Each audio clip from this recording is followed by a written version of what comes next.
morning. So I just prepped my lunch for the day. So I have rice, chicken, and broccoli, very basic, healthy meal, but it's super easy to prepare. So this is typically what I like to make for lunch. And then whenever I have time in between my sessions is when I'll eat it. I typically don't eat breakfast because I've been going in a little later, so I just like to eat there.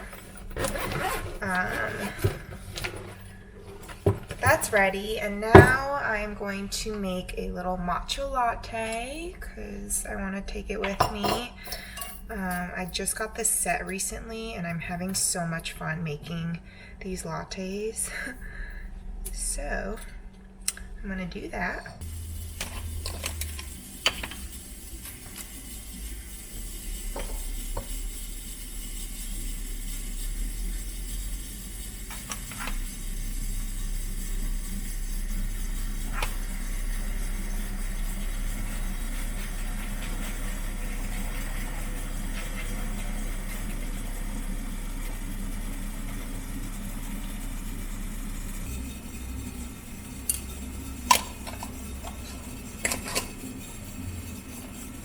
Put it in my little thermos.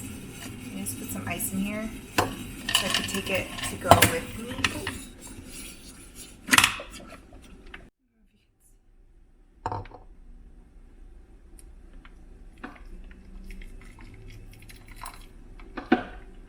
Not how much to put in. This is the fun part.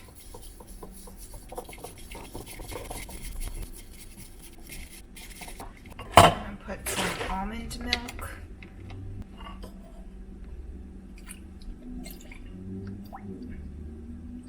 Do a little bit. I also want to try this sweet cream coffee creamer. Just a little bit.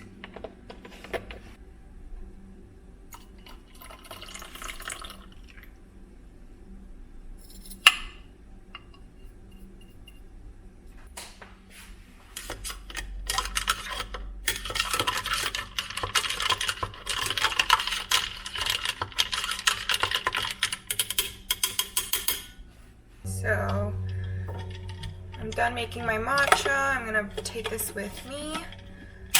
Oh gosh. Just gonna clean this up and then get ready to head into work soon.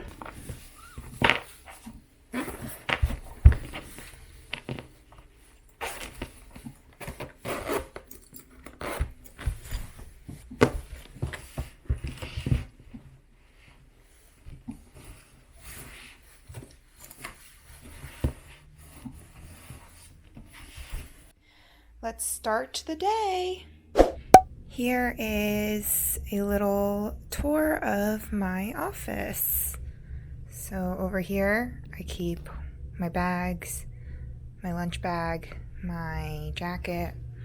There's a little table for younger kiddos, or if they want to sit here, which is my main desk area.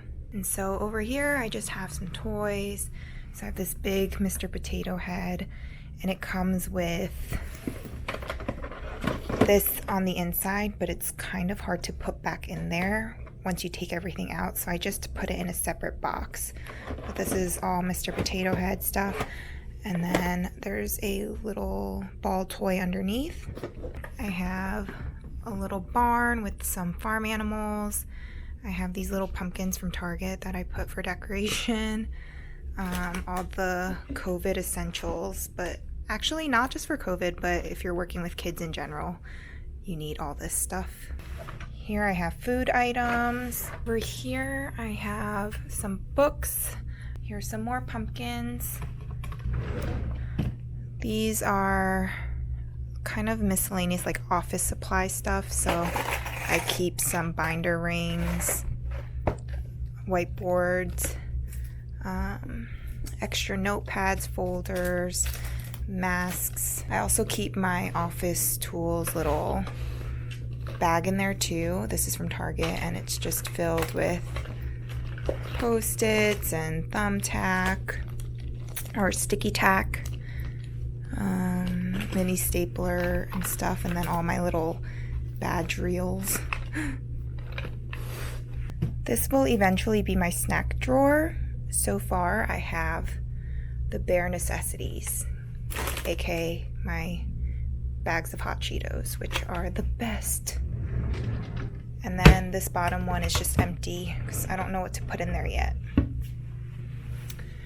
And then going on this side, I have these stuffed animals that came with the room. And then in here, I have some toys on top. A little marble tower, Jenga, jumping jack. I have a little fishing game, some blocks, walk like a chicken. These things, which I don't even know what they're called. And don't break the ice. And another fishing game. Here I have puzzles in the back. I originally had these out on display over there, but all of the kids just like to dump the puzzle pieces out and they don't even play with them, and it creates a mess. So I kind of snuck them back in here. In this box, I just have some random toys, and I use this as just a toy box for if there's not that much time to do a full activity, kids can play with this, and I could target some goals pretty quickly with preposition work or function of objects. Here I have some resources. So this is from TPT, Pop-Up Fun for fall, some picture scenes, and some other like themed activities. Nothing too exciting. In this first drawer, I have all my mesh bags. These are amazing. I will link them down below. I got them off Amazon. I feel like everyone should have them. I keep wind-up toys in here. These little like present toys. Some baby dolls, some other toys. I'm not going to go through them all, but that's there. This is my sensory box and some things to go in the sensory box. Oh, and some Play-Doh. My sentence strips, following direction cards. I have these picture scenes, more puzzles, these language cards that are basic, essential for any SLP. Here I have markers and crayons,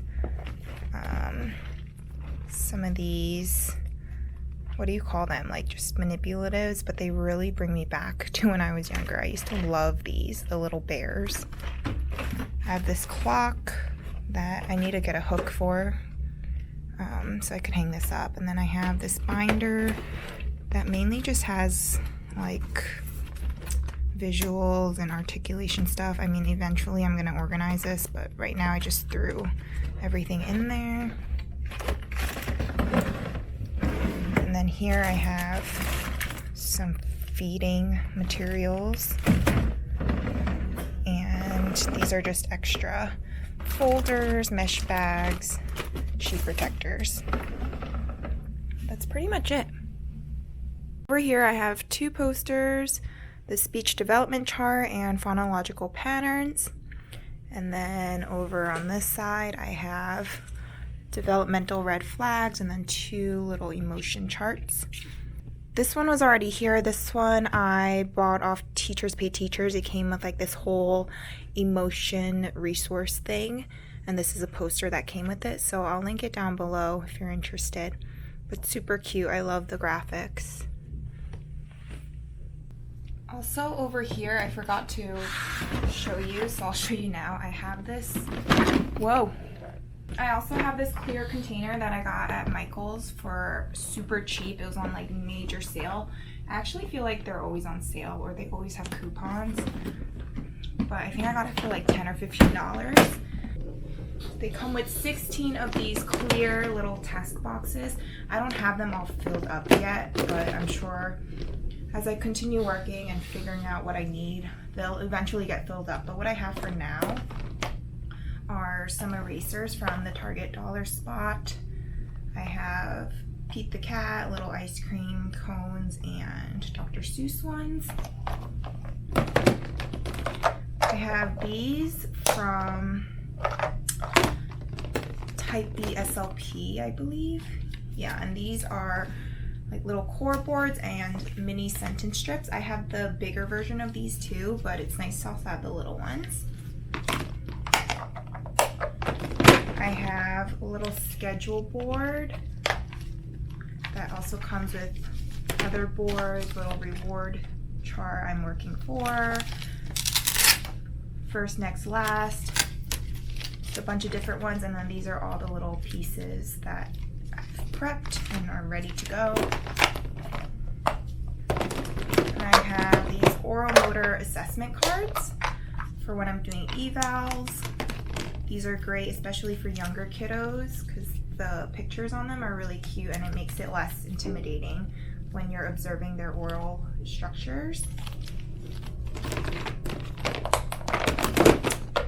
I have these opposite cards and comparative cards. The comparative cards I split into 3 different boxes because they didn't fit in one, but yeah, that's all that I have in these so far. Okay, so it is 10:45 and the patient I was supposed to have at 11 actually canceled, but they found someone else that I could take instead. So I'm just waiting for her. She is super cute. I worked with her on Monday. And we're basically just going to do some play therapy because she is young. I think she's, 3 years old. Let's take a look at some of her goals. 2 3-word utterances, yes, no questions, WH questions, following directions. Yeah, so we're just gonna do some play therapy with her. I'm probably gonna show her my my toy box. Maybe bring out my wind-up toys and we'll just see what we can get today. So I just ended a session about 10 minutes ago. We were playing with my toy box and the little presents. We are practicing open the box. It's 11:40. I have another session at 12. We're going to be working on 2-step directions, attending to a task, 2 3-word utterances when requesting, and 3 to 4-word utterances for responding to WH questions. So I think I'm gonna use these again because this is great for requesting. I also am thinking about using my wind-up toys because these are always a great hit. Everyone loves them.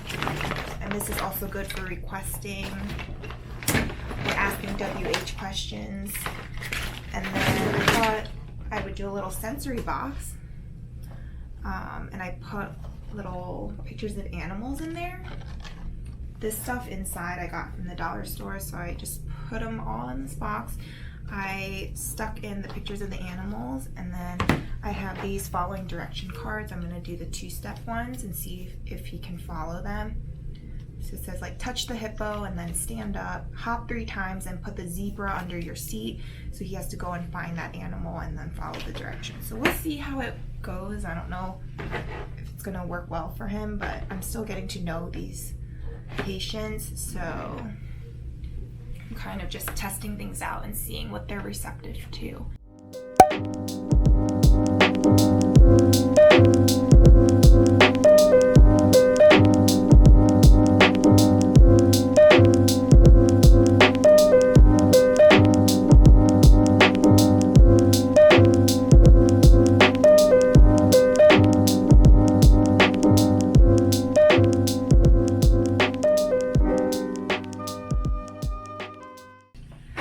So I just finished with another session. She was 8 years old. We were mainly just working on forming complete sentences. She was so easy to work with. Because she is older, I could have just casual conversation with her, and she's very, very smart. And she actually did everything. She hit all her goals with 100% accuracy, which is great. So what I did with her today, because it was also my first time working with her, just to see what her level is at, even though I did read a little bit in the report. I used some picture scenes and asked WH questions, and she was able to do this like no problem. And with every turn, we played Don't Break the Ice, which I played this a lot during in-house clinic for grad school.